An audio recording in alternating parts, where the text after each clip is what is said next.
Dios creó los cielos y la tierra en el principio. Eso dice Génesis 1:1. Por el poder de la palabra de Dios, Él dijo, y todo lo que existe, existió. En el primer día, Dios dijo que haya luz, y la luz existió. En el segundo día, Dios dijo que hayan cielos, y los cielos existieron.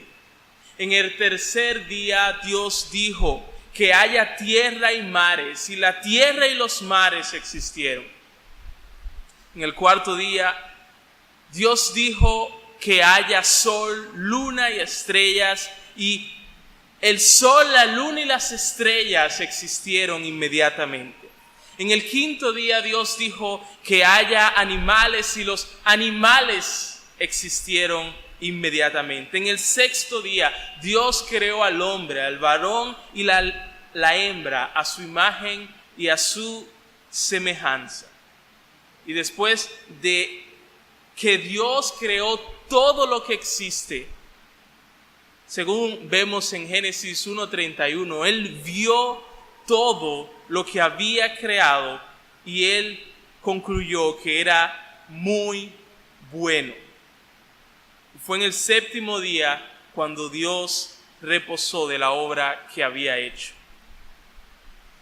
Dios entonces plantó en el huerto, o plantó un huerto en Edén, y puso allí al hombre para que lo cultivara y para que lo guardara. Y Dios le dijo al hombre que de los frutos, de todos los frutos, de todos los árboles que había allí, el hombre podía comer, con la única excepción del fruto del árbol del conocimiento del bien y del mal. Y le advirtió que si comía de este, entonces moriría. En el sermón de esta noche nosotros vamos a recorrer el capítulo 3 de Génesis. Y mientras hacemos ese recorrido, vamos a ir aplicando a nuestras vidas las verdades que nosotros aprendemos allí acerca de la tentación, acerca del pecado y acerca de la gracia de Dios.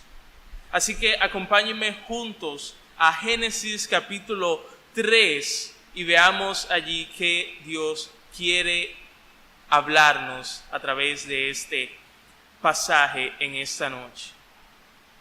En la primera parte de Génesis, en el capítulo 3, en el versículo 1, nosotros leemos lo siguiente: pero la serpiente era astuta más que todos los animales del campo que Jehová Dios había hecho. Y cuando se dice la serpiente, no se está refiriendo a todas las serpientes, no se está refiriendo a serpientes comunes y corrientes que Dios creó. Más bien se está refiriendo a Satanás. Y esto se confirma en Apocalipsis capítulo 12, versículo 9, que dice: y fue lanzado fuera el gran dragón, la serpiente antigua, que se llama Diablo y Satanás, el cual engaña al mundo entero. Fue arrojado a la tierra y sus ángeles fueron arrojados con él. La serpiente o Satanás que aquí vemos en Génesis capítulo 3 fue quien tentó y fue quien engañó a la mujer. Y lo único que nosotros podemos decir acerca de cuándo se rebeló Satanás y cayó es que ocurrió entre Génesis 1:31 y Génesis 3:1. Entre esos dos periodos de tiempo fue que Satanás se rebeló contra Dios y cayó. Nótese que se da una descripción acerca de la serpiente o acerca de Satanás. Se dice que la serpiente era astuta. Y la razón por la cual se dice que esta serpiente era astuta es porque esta serpiente estaba siendo usada en ese momento por Satanás para engañar y para tentar. Satanás fue inteligente. Eso es lo que significa astucia. Tener inteligencia para alcanzar lo que se busca a través o por medio del engaño. Y la astucia de Satanás es evidente en la forma en la cual él tentó, como nosotros vamos a ver en un momento. Y desde ya nosotros vemos que Satanás es el tentador. Y en esta ocasión, al igual que cuando Jesús fue tentado, Satanás fue quien tentó, ya que no había un corazón inclinado al pecado ni en Adán, ni en Eva, ni en Jesús. Ahora, nosotros somos tentados por Satanás, pero también por nuestro propio corazón que está inclinado hacia el pecado y también por el mundo. Así que, en esta ocasión de Génesis capítulo 3, nosotros vemos que Satanás es el tentador. Y contrario a lo que muchos hoy en día piensan, Satanás no es alguien a quien nosotros podemos agarrar y echarlo en un bolsillo. Satanás no es un tonto, sino que es un enemigo astuto. Él cuidadosamente, para que nosotros no lo notemos, para que nosotros no nos percatemos, él interpreta incorrectamente la verdad. Satanás no es un tonto. Él dice verdades a medias. Satanás no es un tonto. Satanás miente de una manera que parecería que él está diciendo la verdad. Y en verdad nosotros seríamos los tontos si pensáramos menos que esto acerca de Satanás. Seguimos leyendo en el versículo 1 de Génesis capítulo 3. Dice, la cual dijo a la mujer, ¿con que Dios os ha dicho no comáis de todo árbol del huerto? Dicho de otra manera, entonces Dios planta todos estos árboles en el huerto y les dice que no coma de ninguno de ellos. Y la pregunta es, ¿fue eso lo que dijo Dios? La respuesta es no. Dios dijo en Génesis 2:16, si ustedes se fijan conmigo, Génesis 2:16, lo que Dios dijo fue, de todo árbol del huerto podrás comer. Es decir, que mientras Dios dice, de todo árbol del huerto podrás comer, con la excepción de uno, Satanás dice, entonces Dios planta todos estos árboles en el huerto y les dice que no coman de ninguno. ¿Qué fue eso? ¿Qué estaba pasando allí? ¿Fue eso simplemente un error de Satanás? Claro que no. Claro que no. Eso fue parte de su astucia. Eso fue parte de su inteligencia a través del engaño para alcanzar los fines malvados que él tenía. Él estaba introduciendo de esa manera, poco a poco, la mentira de que Dios no es bueno. Y digo que eso es una mentira de que él estaba diciendo que Dios no es bueno, porque obviamente Adán y Eva no debían comer de un solo árbol. Después tenían absolutamente todos los demás árboles del huerto para comer.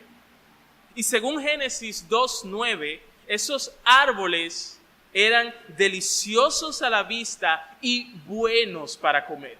Así que Dios sí es y Dios sí era bueno en ese momento cuando le dice que tenían la libertad para comer de todos los demás árboles con la excepción de uno. Eva entonces le responde a la serpiente, versículos 2 y 3. Del fruto de los árboles del huerto podemos comer, pero del fruto del árbol que está en medio del huerto, dijo Dios, no comeréis de él, ni le tocaréis, para que no muráis. ¿Qué entonces responde Satanás a esto? Versículo 4, no moriréis. No moriréis. Y la idea aquí es que, así como Dios dijo anteriormente, ciertamente moriréis, Satanás está aquí diciendo, ciertamente ustedes no van a morir. Y la pregunta es, ¿quién fue que había dicho que si comían del árbol, del conocimiento, del bien y del mal, morirían? ¿Fue Eva quien dijo eso? La respuesta es no. ¿Fue Adán quien dijo eso? La respuesta es no. Fue Dios mismo quien dijo que si comían de ese árbol, ellos ciertamente morirían. Fue Dios mismo quien hizo esta advertencia a Adán, según nosotros vemos en el capítulo 2, versículo 2 de Génesis. Así que aquí tenemos a Satanás diciéndole a Eva que Dios es un mentiroso. Él dice que ustedes van a morir. Eso dice él, pero eso no es verdad. Él dijo que ustedes ciertamente morirían, pero ciertamente ustedes no van a morir. Y Satanás prosigue, sino que sabe Dios que el día que comáis de él serán abiertos vuestros ojos y seréis como Dios, sabiendo el bien y el mal. Nuevamente Satanás miente al decir que Dios no es bueno y que Dios tenía miedo, tenía pánico de que ellos llegaran a su nivel. Y esa era la razón por la cual Dios le estaba prohibiendo que comieran de ese fruto.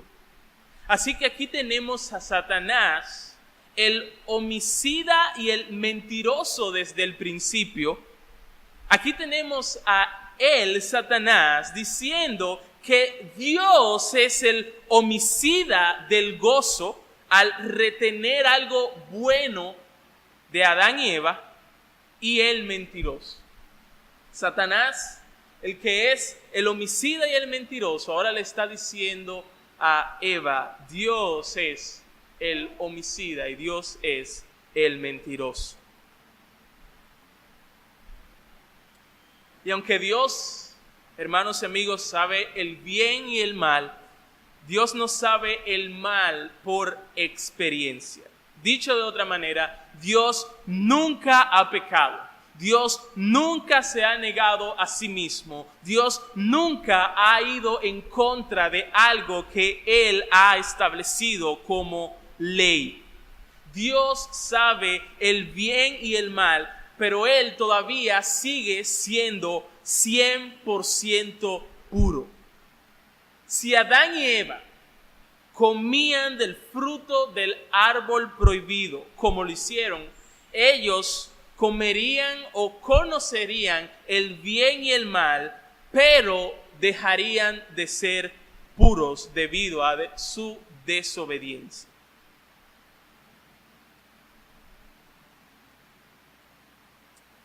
La tentación es un llamamiento a quebrantar la ley de Dios, sea no haciendo lo que Dios nos manda hacer, o sea haciendo lo que Él prohíbe. Eso es la tentación. Nos está llamando a quebrantar la ley de Dios.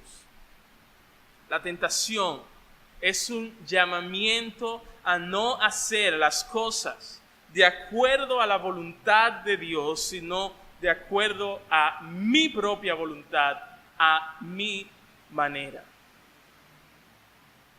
Y en la tentación se nos dice que Dios no es bueno. En la tentación se nos dice que lo que Dios nos manda hacer no es para nuestro bien y que lo que Dios prohíbe es debido a que Él está reteniendo algo bueno para nosotros. Eso es lo que se nos dice en toda tentación. Y todo eso no es más que una vil mentira. Dios siempre, siempre, siempre quiere lo mejor y lo más duradero para nosotros. Jeremías 29:29 dice, porque yo sé los pensamientos que tengo acerca de vosotros, dice Jehová, pensamientos de paz y no de mal, para daros el fin que esperáis. Por eso fue que Spurgeon dijo acertadamente que no hay nada en la ley de Dios que te robe el gozo. Ella solamente te prohíbe lo que te traerá dolor. En la tentación se nos dice que Dios es un mentiroso, que las promesas de bien de Dios para nosotros son demasiado buenas para ser verdad, que como todavía esas promesas no se han cumplido, nunca se cumplirán, que las amenazas de Dios hacia aquel que peca no son tan ciertas como sus promesas, que como nada ha pasado hasta ahora, nada pasará. Eso es lo que se nos dice en la tentación. Leemos en Génesis 3, versículo 6, lo siguiente. Y vio la mujer que el árbol era bueno para comer y que era agradable a los ojos y árbol codiciable para alcanzar sabiduría, y tomó de su fruto y comió y dio también a su marido, el cual comió así como ella. El árbol del conocimiento del bien y del mal no era un árbol desagradable. Por el contrario, era un árbol que atraía al espectador. Dice que era bueno para comer, así lo consideró Eva, agradable a los ojos. Esas dos características la tenían los demás árboles también. Pero a este también se agrega y codiciable para alcanzar sabiduría. Y hay dos cosas que son importantes decir antes de continuar.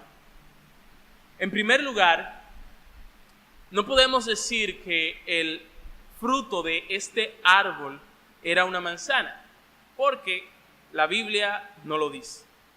La Biblia no dice que fue una manzana que Adán y Eva comieron.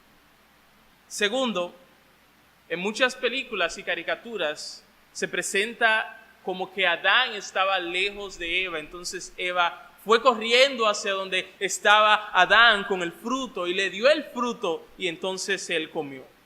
Pero tampoco la Biblia dice que Adán estaba lejos de Eva. Es muy probable que en ese momento Adán estuviera cerca de él.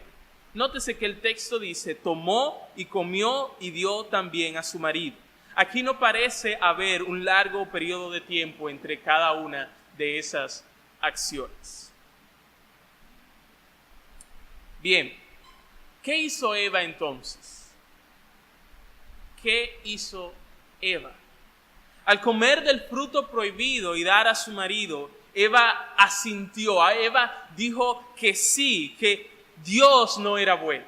Porque si Satanás viene y dice y tienta a Eva diciéndole que Dios no es bueno y Eva entonces cede a esa tentación de Satanás, es como si Eva estuviera asintiendo, es como si Eva estuviera diciendo que sí a la mentira de Satanás de que Dios no era bueno. Ella le creyó al engañador antes que a aquel que siempre es fiel. Y lamentablemente, es muy lamentable, pero hoy en día se sigue diciendo que Dios no es bueno y que Dios es un mentiroso. Y lamentablemente, hoy en día nosotros seguimos asintiendo a esa mentira y creyendo al engañador. Cada vez que nosotros pecamos, cada vez que nosotros cedemos a la tentación, estamos diciendo, sí, es cierto, Dios no es bueno, y estamos creyendo al engañador antes que aquel que siempre es fiel.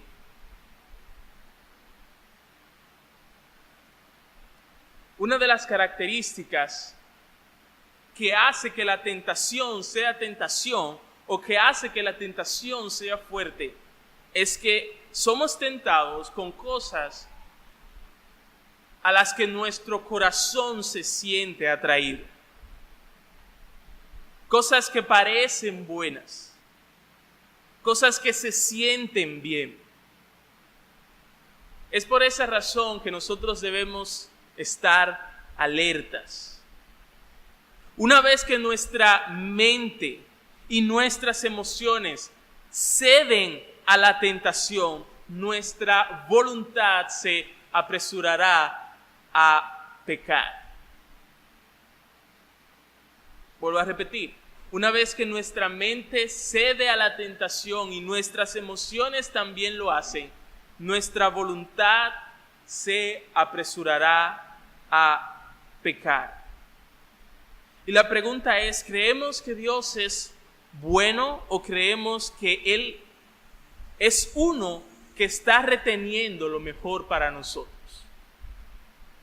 ¿Creemos sus promesas de bien para nosotros y veremos como ciertas sus amenazas?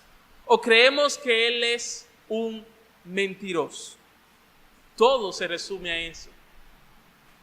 Todo se resume a eso. Al resistir la tentación o al nosotros ceder a la tentación, estamos diciendo a voz alta qué creemos y a quién le creemos, tal como hizo Eva. La primera parte del versículo 7 comienza mostrándonos parte de las consecuencias del pecado que habían cometido Adán y Eva.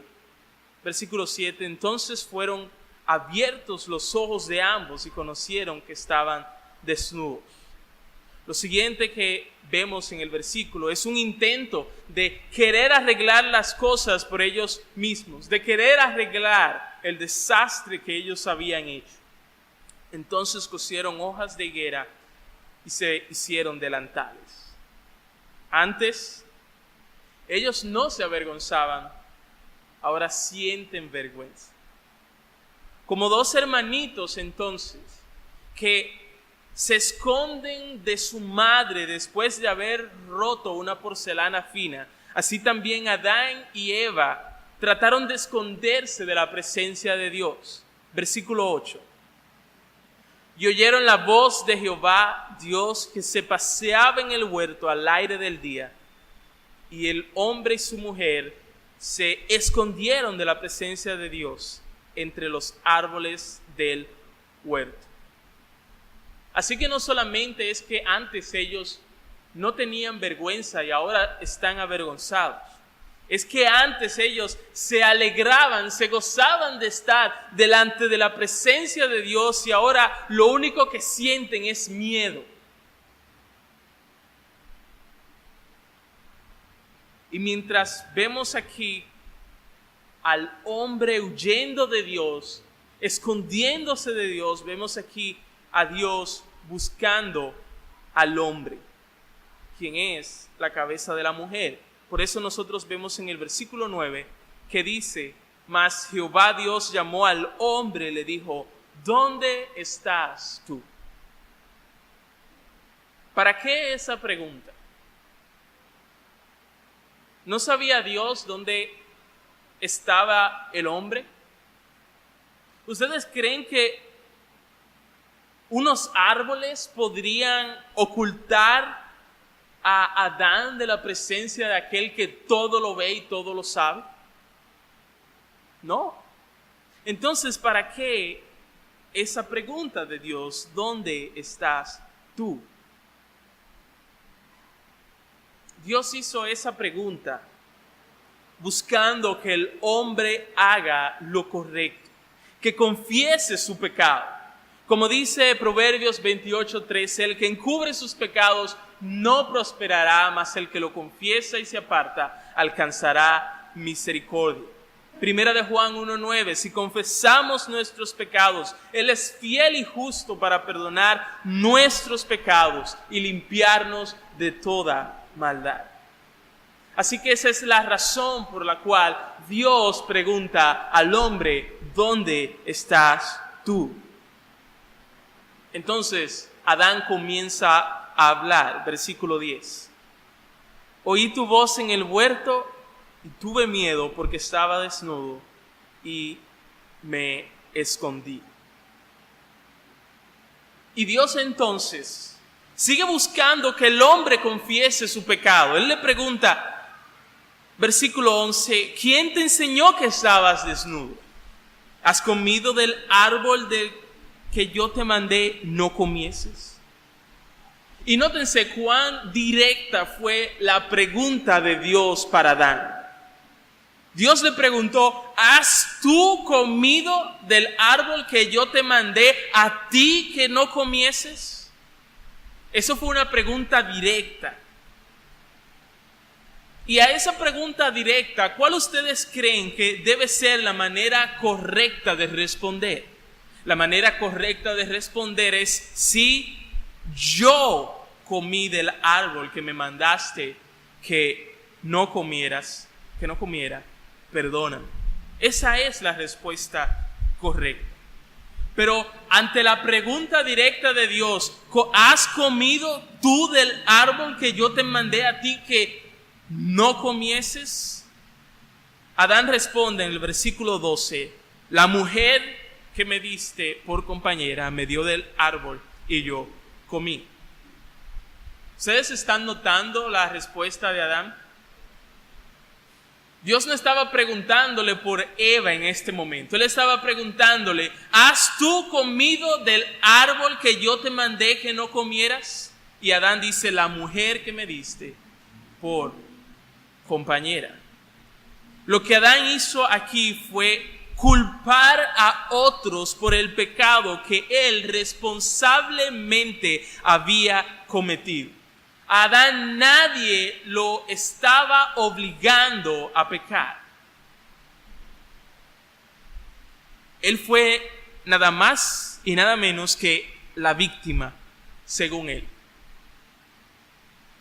Eva era la culpable por darle del fruto del árbol prohibido. Y Dios también era responsable por darle a Eva por compañera, según Adán. Dios entonces hace lo mismo con Eva. Busca que confiese su pecado y se haga responsable por este. Versículo 13. Entonces Jehová Dios dijo a la mujer, ¿qué es lo que has hecho? Y noten la respuesta de Eva. La serpiente me engañó y comí. Eva, ¿qué es lo que has hecho? La serpiente. Eva, ¿qué es lo que has hecho? La serpiente me engañó y yo comí. Una vez más, lo que vemos aquí es culpar a otro por el pecado que Eva responsablemente había cometido. Y aunque es cierto que Eva fue engañada, así nos dicen otros pasajes de la Biblia, esto no la hace menos responsable. ¿Por qué? Porque el mandamiento claro de Dios fue que no comieran el fruto del árbol del conocimiento del bien y del mal. Y a ese mandamiento claro fue que ella no obedeció. Debemos ser obedientes a Dios, aún en esos momentos en los cuales nosotros no podemos entender por qué Dios manda algo. Debemos ser obedientes a Dios, aún en esos momentos cuando nos parece que hacer lo opuesto es lo mejor.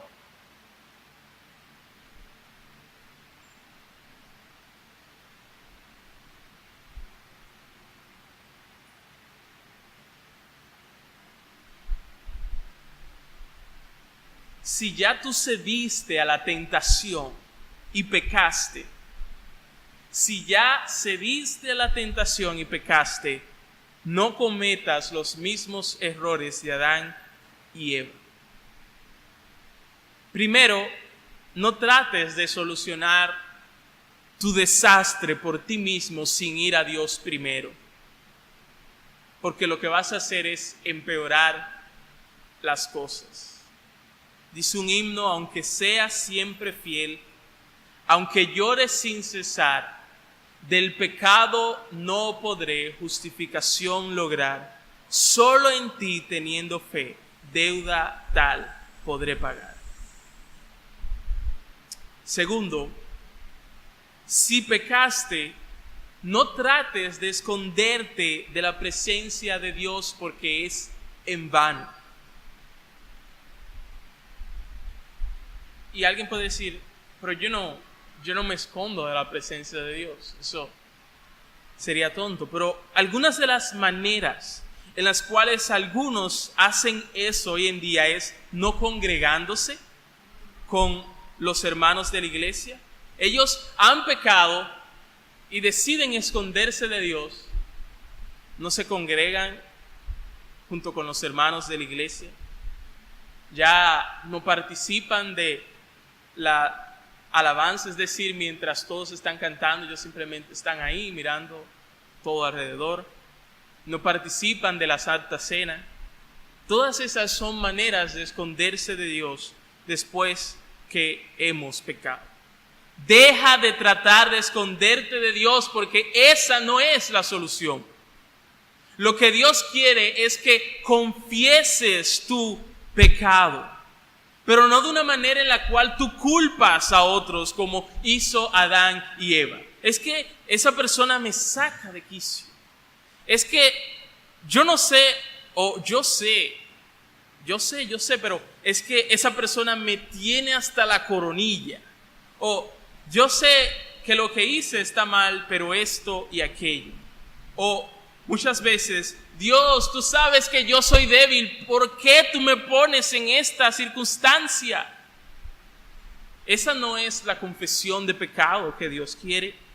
Más bien, en vez de ocultarte, tratar de ocultarte de Dios, en vez de hacer una confesión en la cual tú culpas a otros, confiesa tu pecado diciendo tal cual lo que tú hiciste y haciéndote responsable de tus acciones. La confesión de David en el Salmo 51, 3 y 4 es muy diferente a la confesión de Adán y Eva. Escucha lo que dice David: porque yo reconozco mis rebeliones y mi pecado está siempre delante de mí. Contra ti solo he pecado y he hecho lo malo delante de tus ojos, para que seas reconocido justo en tu palabra y tenido por puro en tu juicio.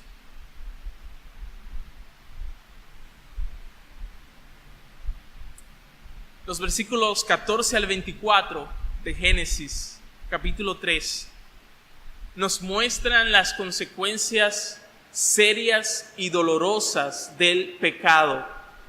Y nos confirman esos versículos que Satanás es el homicida y el mentiroso. Encontramos la maldición de Dios sobre Satanás en los versículos 14 y 15. Dice en los versículos 14 y 15 de Génesis capítulo 3: por cuanto esto hiciste, maldita serás entre todas las bestias y entre todos los animales del campo. Sobre tu pecho andarás y polvo comerás todos los días de tu vida, y pondré enemistad entre ti y la mujer, y entre tu simiente y la simiente suya. Esta te herirá en la cabeza y tú le herirás en el calcañar. La maldición de Dios sobre la mujer la vemos en el versículo 16. Multiplicaré en gran manera los dolores en tus preñeces. Con dolor darás a luz tus hijos, y tu deseo será para tu marido, y él se enseñoreará de ti. Y aquí las consecuencias para la mujer debido al pecado. Sus dolores en el embarazo y en el parto serían multiplicados. Su dolor sería grande. Y dice el versículo: tu deseo será para tu marido y él se enseñoreará de ti. ¿Qué significa eso? ¿Qué significa tu deseo será para tu marido y él se enseñoreará de ti? Primero veamos lo que no significa.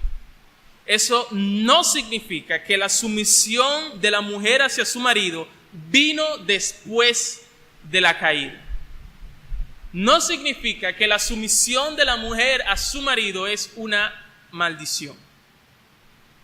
Más bien, lo que esto significa es que debido al pecado, como una consecuencia del pecado, la relación que debería ser de armonía ahora sería una lucha. ¿Por qué? Porque la mujer ahora querrá gobernar por encima de su marido y su marido frustrará sus planes al querer gobernar de la manera incorrecta.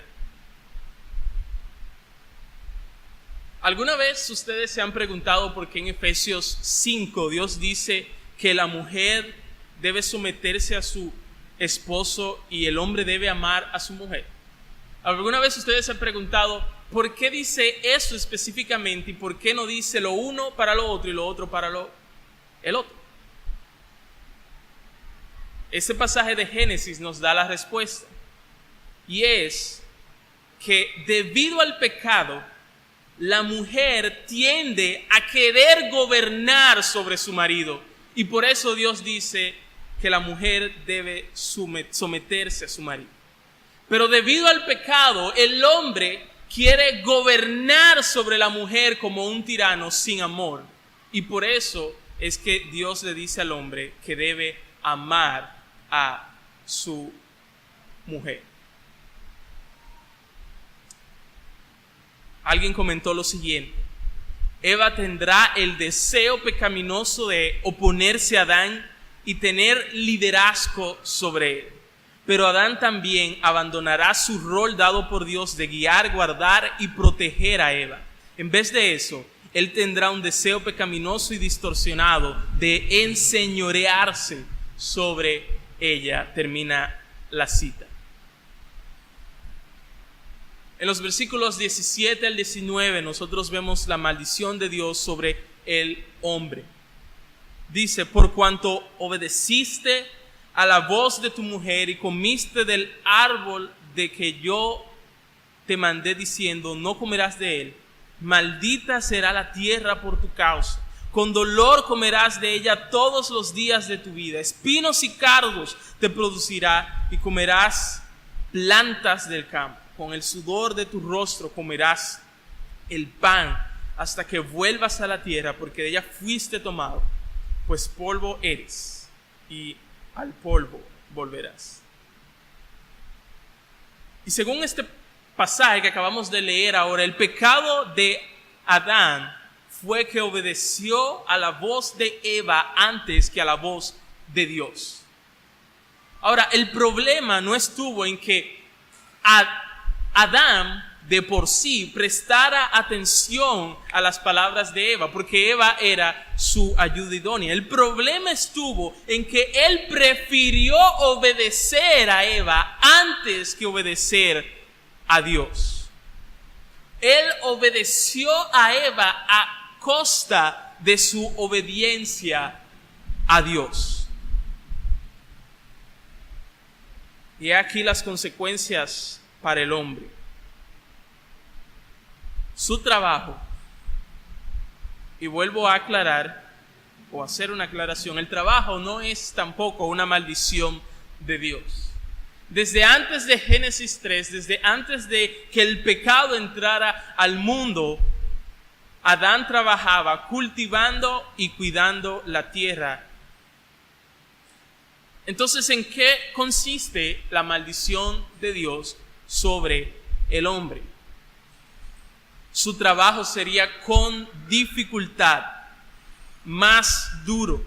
La tierra se resistiría a su trabajo y le daría espinos y cardos. La tierra no sería tan productiva como antes y su cuerpo comenzaría a deteriorarse hasta hacerse polvo y así morir. Todo eso como consecuencia del pecado, que Satanás dijo, no les va a pasar nada. Ahora puede ser que alguien que me escucha podría estarse preguntando por qué nosotros tenemos que sufrir las consecuencias de lo que hicieron Adán y Eva. Y el asunto es que Adán fue el representante de toda la raza humana.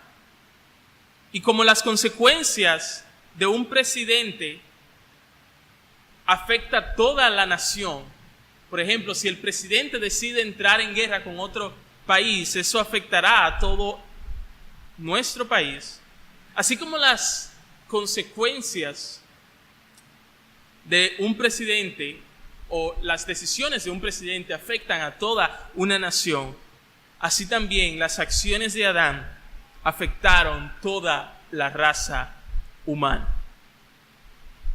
Ahora alguien podría decir, pero yo no pedí que Adán me represente.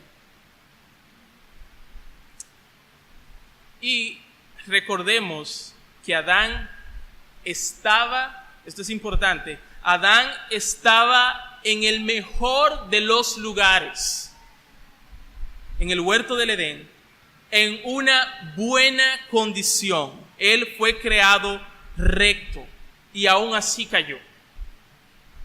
Vuelvo a repetir, Adán estaba en el mejor de los lugares en ese momento, en el huerto del Edén, y estaba en una buena condición porque Dios creó a Adán recto, y aún estando él en el mejor de los lugares, en una buena condición, él cayó en pecado. Si Stephen Curry falla un triple mientras LeBron James lo cubre, sería una gran presunción nuestra decir que nosotros hubiéramos hecho un mejor trabajo y hubiéramos encestado. ¿Qué es lo que yo quiero decir con todo esto? Nosotros no hubiéramos hecho, o para ponerlo de la forma positiva, nosotros hubiésemos hecho exactamente lo mismo que hizo Adán si estuviéramos en su lugar. Sería una gran presunción nuestra apuntar a Adán y decir que nosotros hubiéramos hecho un mejor trabajo o que nosotros no hubiéramos caído. Leamos el resto de los versículos de Génesis capítulo 3.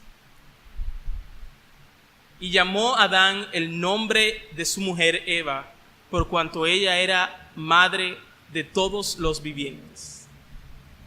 Y Jehová Dios hizo al hombre y a la mujer túnicas de pieles y los vistió. Y dijo Jehová Dios, he aquí el hombre es como uno de nosotros, sabiendo el bien y el mal. Ahora pues, que no alargue su mano y tome también del árbol de la vida y coma y viva para siempre. Y lo sacó Jehová del huerto del Edén para que labrase la tierra de que fue tomado. Echó pues fuera al hombre y puso al oriente del huerto de Edén querubines y una espada encendida que se revolvía por todos lados para que guardase el camino del árbol de la vida. El hombre no tan solo comenzó a morir físicamente como resultado del pecado, sino que también fue sacado por Dios del huerto del Edén. Se crea una separación entre el hombre y Dios. Hermanos, el pecado sí trae consecuencias. Y esas consecuencias son serias y esas consecuencias son dolorosas para nuestra vida. nos preguntamos, ¿por qué Dios es tan drástico? ¿Por qué tantas maldiciones y maldiciones y maldiciones sobre la creación? Todo porque alguien solamente comió una manzana. Y esas preguntas revelan cuán cortos nosotros quedamos de la gloria de Dios. Esas preguntas que nos hacemos revelan cuán lejos está nuestra perfección de su santidad y que todavía no vemos el pecado con la misma gravedad que Dios lo ve. El pecado no fue comer una manzana. El pecado fue decir que sí, asentir a que Dios no es bueno cuando en verdad Él siempre lo es. El pecado fue creer que Dios es un mentiroso cuando en verdad Él siempre es fiel. El pecado fue una traición o rebelión contra el Señor al desobedecer su mandato. Hermanos, recuerda que todo pecado es grave. Es grave. Y trae consigo consecuencias graves.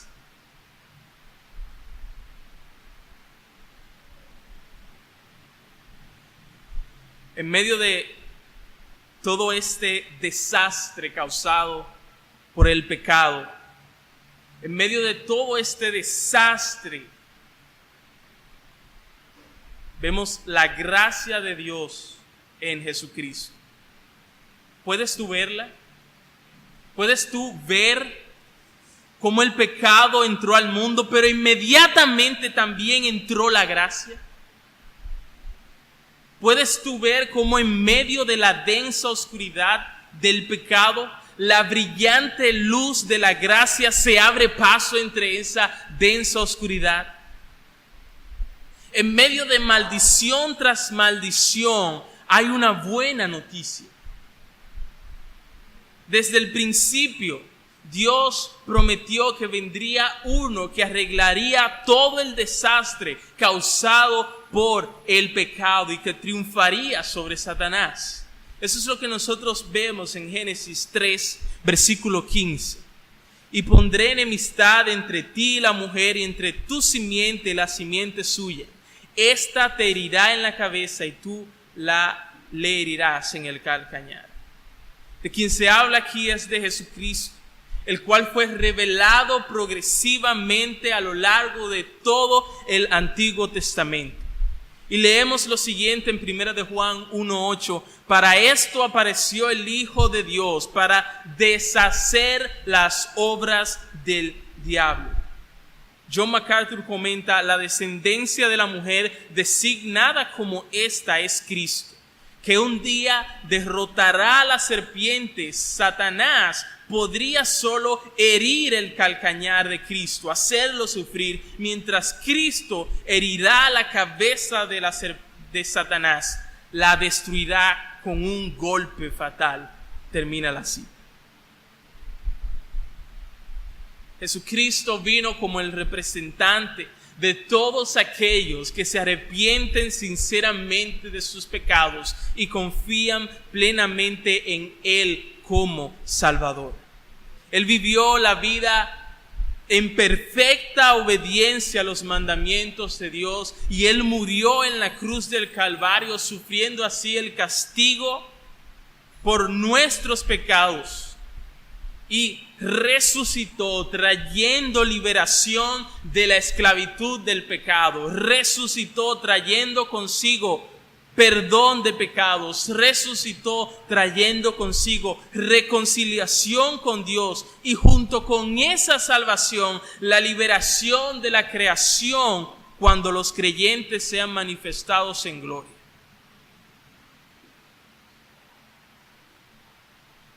Y cuando llegue el día en el cual todos nosotros estemos delante del trono de Dios, no serán los delantales de nuestras buenas obras las que nos salvarán de la ira venidera,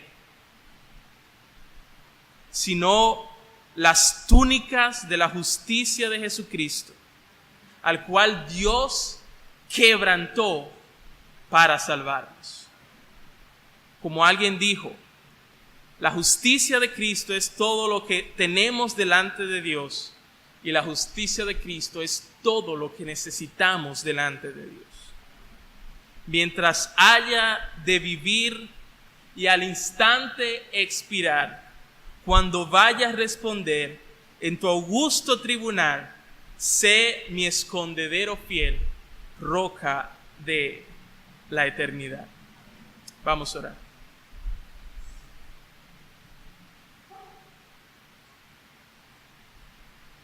Señor, perdona mis pecados, perdona nuestros pecados.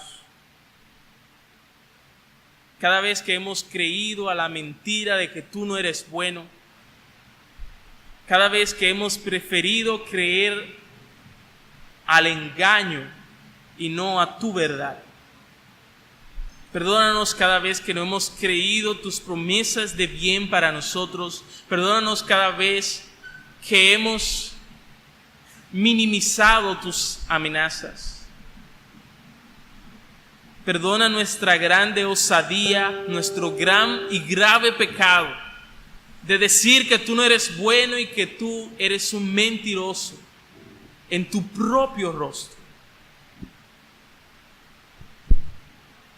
Ayúdanos a considerar la gravedad del pecado y las consecuencias graves y dolorosas de esto.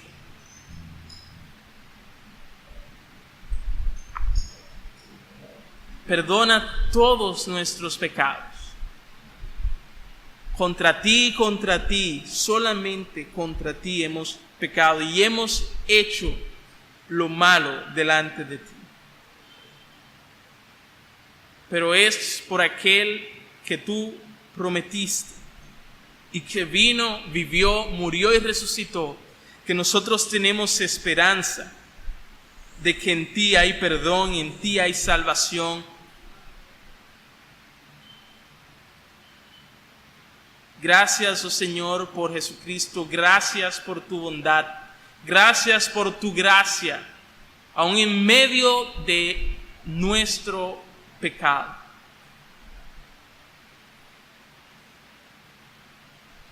Ayúdanos, Señor, a vivir una vida de obediencia a ti, como evidencia de nuestra fe en nuestro Señor Jesucristo. Y que al final de nuestra vida podamos ser hallados en Él y solamente en Él. En el nombre de Jesús. Amén.